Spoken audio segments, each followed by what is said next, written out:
Hey, Maurice here. I'm going to show you how to look for the eggs of two of our most interesting little day-flying moths, the Snowberry Clearwing and the Hummingbird Clearwing. So the host plant for the Snowberry Clearwing are honeysuckles. This is, of course, coral honeysuckle, and I'll show you right over here. There's an egg for the Snowberry Clearwing. Of course, this is laid on top. They can be topside or underside. I'll show you some of those. This is another native honeysuckle. This is it goes by the name of John Clayton. And here we'll see. Focus here. There's Snowberry Clearwing on the underside there, and here's another one here.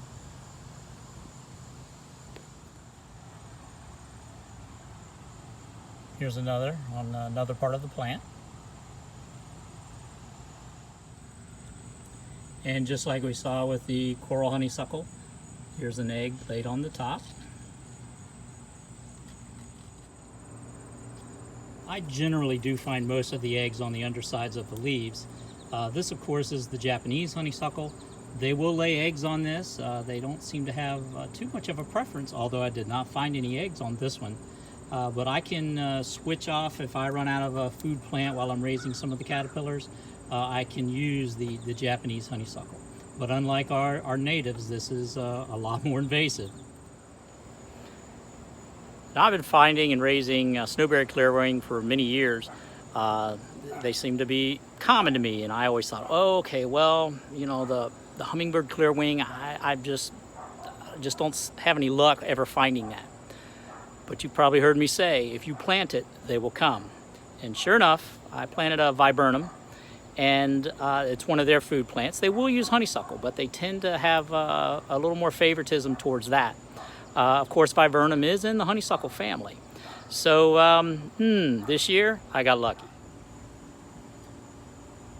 So 2 years ago, I planted an arrowwood viburnum, and on this viburnum, here we go. There's one of our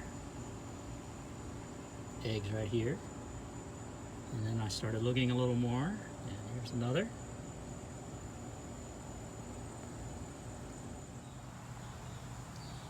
So as I walked around the plant, kept looking a little more closely, started seeing a few more eggs.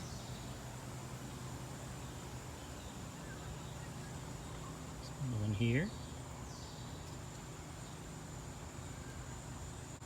There's one here.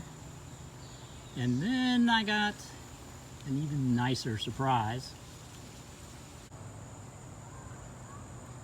Well, with a little closer examination, I was actually able to find one of the first instar caterpillars. You can see it camouflages well on the vein of the leaf. Pull this off. You can see the focus this for us.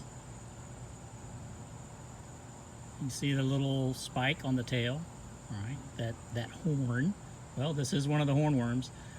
Both the Snowberry Clearwing and the Hummingbird Clearwing are in the Sphinx moth family. So that's something to look for when you're looking for the Sphinx moths. Well, I hope this was helpful. I'm going to go harvest some of those eggs that I found. Certainly going to bring in that caterpillar. And this is the first time I'll be raising the Hummingbird Clearwing, so it'll be kind of exciting for me to do that.